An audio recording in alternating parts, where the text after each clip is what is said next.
अरे नालायकों, जिंदगी में कुछ करना है या नहीं? जरा देखो, यहाँ वहाँ उड़ते फिरते रहते हो। पिताजी क्या करोगे इतने पैसे का है? वैसे भी आपके जाने के बाद कोई खर्चने वाला भी तो होना चाहिए ना। नालायकों, मेरे जीते जी मेरे मरने की बात कर रहे हो। निकलो यहाँ से, निकलो। ऐसा कहकर दीनानाथ अक्षय और राहुल को घर से निकाल देता है। राहुल और अक्षय मुंबई के लिए एक ट्रेन पकड़ लेते हैं।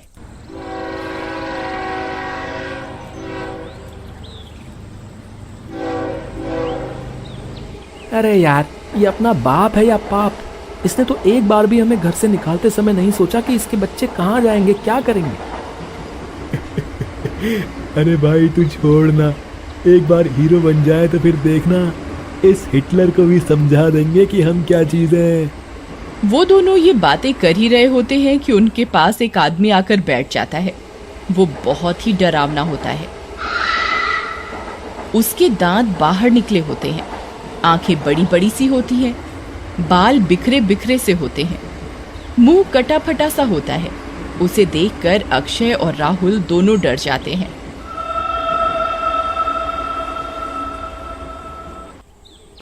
कौन हो तुम और यहाँ क्यों बैठ गए? मेरा नाम अमिताभ है। नाम तो अमिताभ है तुम्हारा, लेकिन तुम वीराना फिल्म के भूत लग रहे हो। अरे भाई, मैं भूत ही हूँ, मतलब भूतों की एक्टिंग करता हूँ फिल्मों में। क्या सही में भाई? यार हमें भी कुछ काम दिलाओ फिल्मों में, हम भी तो एक्टर बनने जा रहे हैं मुंबई। वैसे भी हम दोनों हीरो से कम थोड़ी लगते हैं। हाँ हाँ, क्यों नहीं। अच्छा, ये मेरा कार्ड है, इस जगह एक सप्ताह बाद मिलना, तब तक मैं तुम्हारे लिए कुछ ना कुछ जुगाड़ बना दूंगा।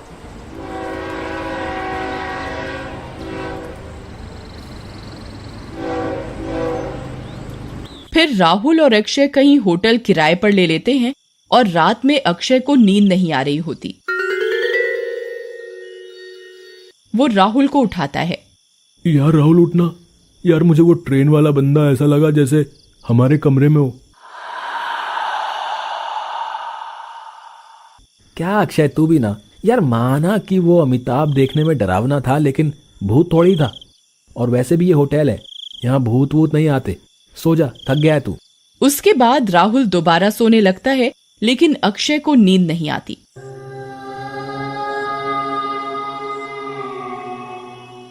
वो उसी ट्रेन वाले आदमी के बारे में सोचता रहता है।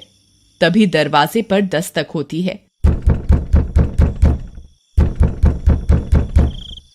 अक्षय बाहर निकलकर देखता है, उसे वही ट्रेन वाला आदमी होटल की लॉबी में दिखता है। लेकिन जैसे अक्षय उसकी तरफ बढ़ता है, वो गायब हो जाता है।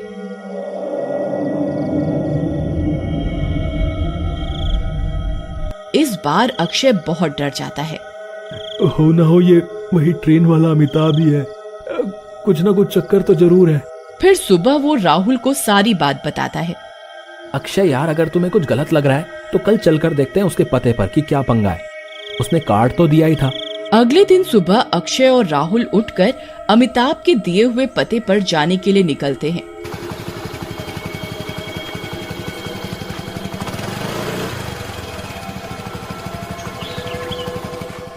वो एक ऑटो वाले को बुलाते हैं और उसे कार्ड दिखाते हैं। अरे भैया, तुम्हें ये जगह पता भी है या नहीं? सुबह से शाम हो गई, अभी तक तो हम पहुंचे नहीं। अरे साहब, जब आपका बंदा ही शहर के बाहर रहता हो तो हम क्या करें?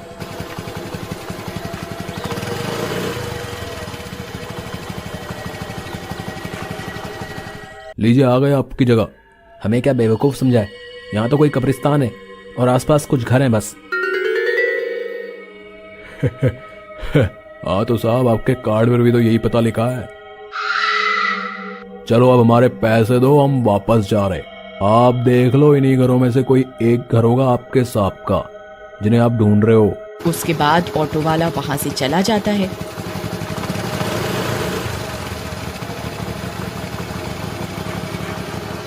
यार, लगता है तू रात वाली बात सच ही बोल रहा था।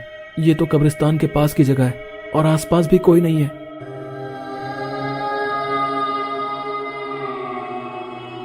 तभी उनको वो ट्रेन वाला आदमी वहां से जाता हुआ दिखता है। अक्षय उसे आवाज लगाकर रोकता है। तुम दोनों आ गए? मैंने तो तुम्हें एक हफ्ते बाद आने को बोला था ना। जी बोला तो था आपने, लेकिन कोई काम नहीं था हमारे पास, सोचा कि आपसे ही मिलने। चलो कोई बात नहीं, डरो मत, अब आ ही गए हो तो चलो मेरे घर में रह लो।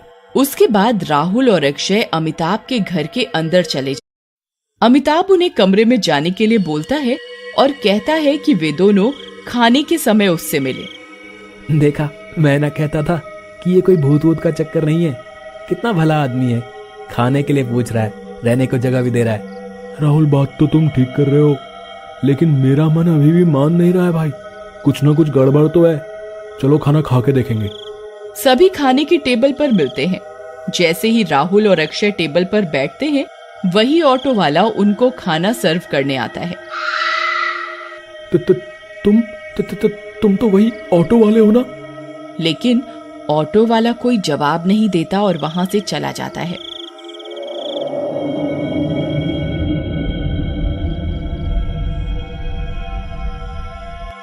उधर राहुल, अक्षय और अमिताभ खाना खा लेते हैं।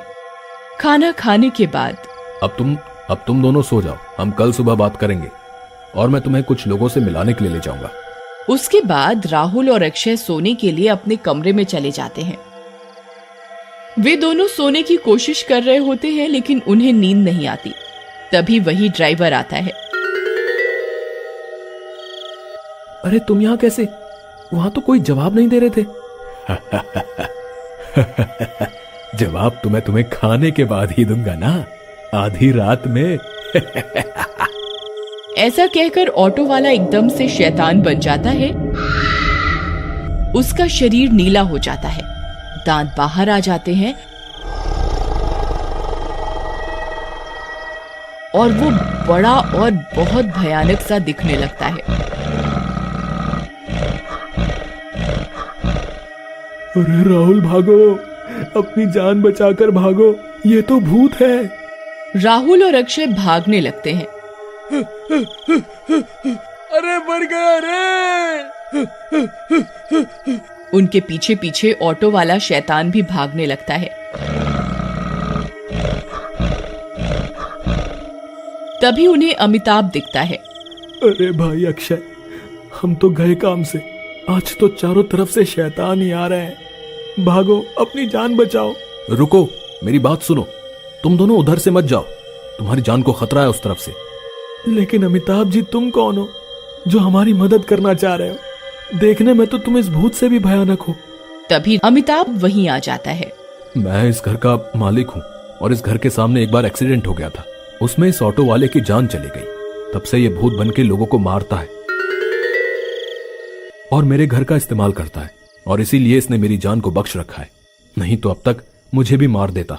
लेकिन इससे छुटकारा पाने का कोई उपाय तो होगा? हाँ है, मैं एक तांत्रिक से एक भाला लाया था। उस तांत्रिक के अनुसार यदि वो भाला सीधे इसके माथे के बीच में लगे तो ये मर सकता है। वे तीनों बात कर रहे होते हैं कि तभी वहां वो ऑटो वाला शैतान आ जाता है।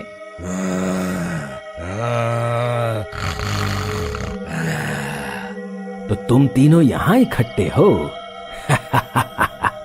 इस अमिताभ को तो मैंने छोड़ दिया था, लेकिन इसे हीरो बनने का चस्का है। ये भी मरेगा आज तुम दोनों के साथ। ऐसा कहकर शैतान राहुल और अक्षय को उठाकर फेंक देता है। तभी राहुल और अक्षय गिर जाते हैं। अरे मैं मर गया रे, इसने तो मुझे पटक दिया। हाय मेरी कमर। चुप कर, मेरे को भी तो पटका है, लेकिन ओवर एक्टिंग की दुकान तो तू ही है। तभी अमिताभ उस शैतान को पीछे से पकड़ लेता है। तब तुम दोनों जल्दी से मेरे कमरे में जाओ और भाला ले आओ, तब तक मैं इसे रोकता हूँ। जल्दी करो तुम दोनों, जल्दी से इस भाले से इसे मार दो, मेरी चिंता मत करो। राहुल फिर भाले को फेंकता है, जो कि ठीक उस शैतान के माथे के बीच में लगता है। भाला लगते ही शैतान पिघलने लगता है और थोड़ी ही देर में वहां से गायब हो जाता है। शाबाश मेरे बच्चों, बहुत अच्छा काम किया। अब प्लीज मुझे हॉस्पिटल ले चलो, लेकिन हाँ प्लीज ऑटो वाले को ना बुलाना। ये सुनकर तीनों हंसने लगते हैं। एक बार की बात है, एक छोटे से शहर में मनोज नाम का एक आदमी रहता था। मनोज की शादी एक ऐसी लड़की से हुई जो दिखने में बिल्कुल भी सुंदर नहीं थी, पर मनोज के घर वालों ने दहेज के लालच में मनोज की शादी उस लड़की से जबरदस्ती करवा दी। वो मनोज का भी पूरा ध्यान रखती थी, पर मनोज को उसकी एक भी अच्छाई नहीं दिखती थी। उसे तो बस उसकी बदसूरत शक्ल दिखती थी। एक दिन की बात है जब मनोज के घर उसकी बर्थडे पार्टी में आते हैं और उसकी बीवी का खूब मजाक बनाते हैं। मनोज से अपनी ये बेइज्जती बर्दाश्त नहीं होती और वो सबके जाने के बाद सीमा से खूब लड़ता है। मेरी जिंदगी बर्बाद कर दी इस मनहूस औरत ने। मेरा सबके आगे मजाक बना दिया। मैंने कोई आपसे जबरदस्ती शादी थोड़ी की है, आप ऐसे क्यों करते हो मेरे साथ? जबरदस्ती ही की है, पर अब मैं इस शादी को नहीं मानता। अभी के अभी निकल जा मेरे घर से। सीमा उस रात मनोज के आगे बहुत गिड़गिड़ाती है, पर मनोज उसकी एक नहीं सुनता और उसे घर से निकाल देता है। सीमा बेचारी रोते हुए वहां से चली जाती है और भूखी प्यासी एक पेड़ के नीचे बैठी रहती है। शाम के वक्त एक लड़की साइकिल पर खाना बेचती हुई वहां से निकल रही होती है, जो सीमा को देख वहीं रुक जाती है। आंटी, आप यहाँ बैठकर क्यों रो रहे हो? क्या हुआ आपको? मुझे मेरे ससुराल वालों ने घर से निकाल दिया। मेरे पास न रहने को जगह और न खाने को पैसे। ओह, ये तो बहुत बुरा हुआ आपके साथ। मैं अभी आई। पिंकी जल्दी से जाती है और अपनी साइकिल से कुछ खाने का लेकर आती है। पिंकी सीमा को खाने के लिए देती है। मैं ये नहीं खा सकती, मेरे पास पैसे नहीं है। मुझे पता है कि आपके पास पैसे नहीं है, तभी तो मैं आपके लिए ये खाने की चीजें लाई हूँ। वैसे भी इतना सारा खाना बच गया है, सुबह से कुछ बिका ही नहीं। ऐसा क्यों? सुबह से कुछ भी नहीं बिका? हाँ आंटी, मेरे साथ ऐसे ही होता है। मैं इतने मन से खाना बनाती हूँ और कोई लेता ही नहीं। फिर सीमा खाना खाकर देखती है तो खाना बिल्कुल भी स्वाद नहीं होता। ये खाना किसने बनाया है? तुम्हारी माँ ने? मेरे माँ बाप इस दुनिया में नहीं है। मेरी एक छोटी बहन शीना और छोटा भाई राहुल है। उनका पेट भरने और उनको पढ़ाने के लिए मुझे ये काम करना पड़ता है। तुम बहुत अच्छी हो जो तुमने मुझे खाना दिया। भगवान तुम्हारा भला करे, पर एक बात बताऊं? बोलो ना आंटी, कि खाना बिल्कुल अच्छा नहीं बना, तभी शायद तुम्हारा कोई खाना नहीं खरीदता। मुझे पता है आंटी, पर मैं करूँ भी तो क्या करूँ? अगर तुम चाहो तो मैं कल से खाना बनाकर बेचना शुरू कर देती हूँ, फिर तुम भी अपने भाई बहनों की तरह पढ़ पाओगी। क्या? सच में? क्या मैं भी स्कूल जा सकूंगी? आप चलोगी मेरे घर? हाँ, क्यों नहीं। घर और परिवार की जरूरत तो मुझे भी है और तुमको भी। हम एक दूसरे का सहारा बनेंगे। सीमा फिर पिंकी के घर आ जाती है। पिंकी अपने भाई बहन को सीमा के बारे में सब बताती है। शीना और राहुल को भी सीमा के लिए बहुत दुख होता है। अब अगले दिन से सीमा जल्दी उठकर खाना बनाना शुरू कर देती है। सब तैयार करके साइकिल पर रख देती है। उसके बाद वो बच्चों को नाश्ता देकर और उनको स्कूल भेजकर अपना साइकिल ढाबा लेकर निकल पड़ती है। आओ आओ, घर का बना स्वादिष्ट खाना खाओ। एक बार खाओगे तो खाते ही रह जाओगे। सीमा अपने साइकिल ढाबे को एक कॉलेज के बाहर लगा देती है। देखते ही देखते वहाँ कुछ लड़के लड़कियाँ खाना खाने आते हैं। जब वो सीमा के हाथ का खाना खाकर बड़ी ही तारीफ करते हैं। वाह, इतना स्वाद खाना!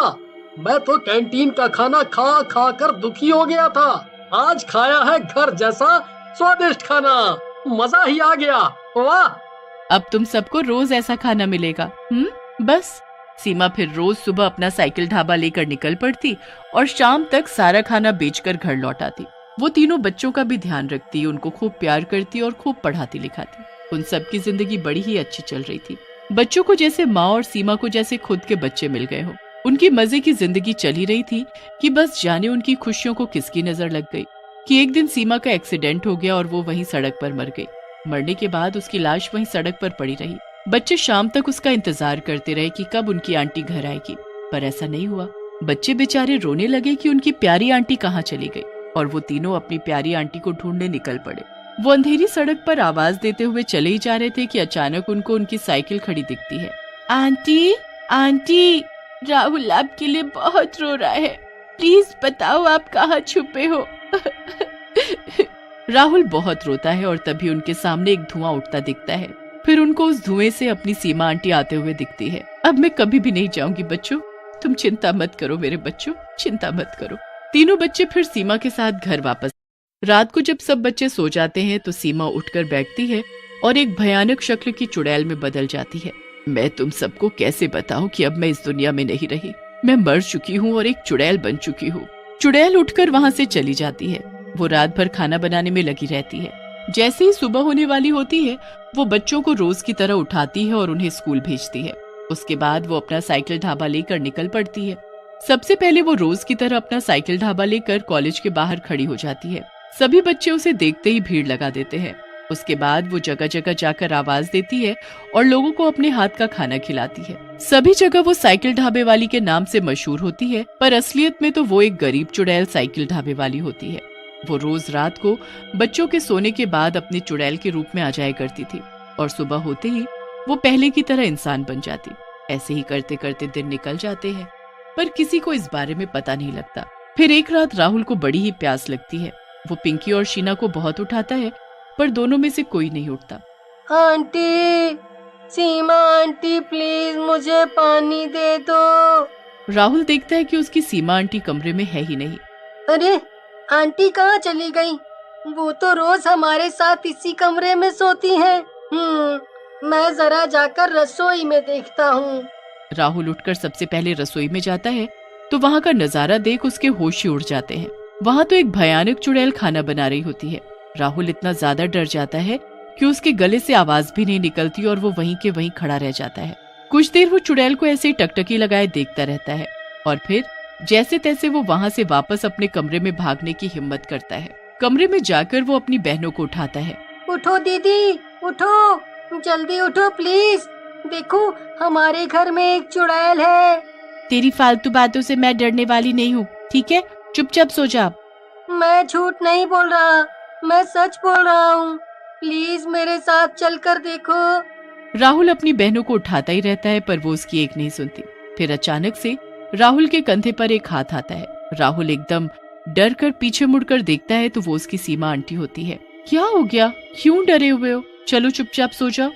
आंटी आप कहाँ थी? मैं आपको ढूंढने रसोई में गया तो वहाँ एक चुड़ैल थी जो खाना बना रही थी। ये सब तुम्हारा वहम है। तुम नींद में होगे और उससे पहले तुमने जरूर कोई बुरा सपना देखा होगा। राहुल को अपनी आंखों पर पूरा यकीन होता है। वो उस रात सो तो जाता है, पर अगले दिन वो ये बात सीमा और शीना को बताता है। दोनों ही राहुल की बात पर यकीन ही नहीं करती और हंसने लगती हैं।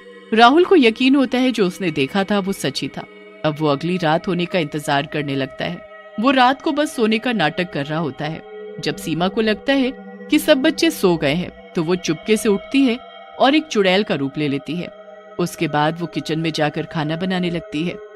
राहुल भी उसके पीछे पीछे चुपके से जाता है और रसोई के बाहर जाकर खड़ा हो जाता है। मुझे पहले ही यकीन था कि मैंने कोई सपना नहीं देखा। ये कोई वहम नहीं था। सच में हमारे घर में कोई चुड़ैल हमारी आंटी के भेष में हमारे घर में रह रही है। मुझे जल्दी ही सबको ये बात बतानी होगी और इस चुड़ैल को खत्म करना होगा। राहुल जल्दी से वहाँ से भागने लगता है कि उसके पैर के पास रखा मटका लुढ़क जाता है और चुड़ैल आवाज सुनकर पलट कर देखती है। तुम यहाँ क्या कर रहे हो? चुड़ैल राहुल का हाथ पकड़कर तुरंत उसे रोक लेती है। अगर तुमने ऐसा किया तो तुम्हारी सीमा आंटी हमेशा के लिए तुमसे दूर हो जाएंगी। क्या तुम ऐसा चाहते हो? नहीं नहीं, मैं ऐसा नहीं चाहता। उनको हमसे दूर मत करना प्लीज।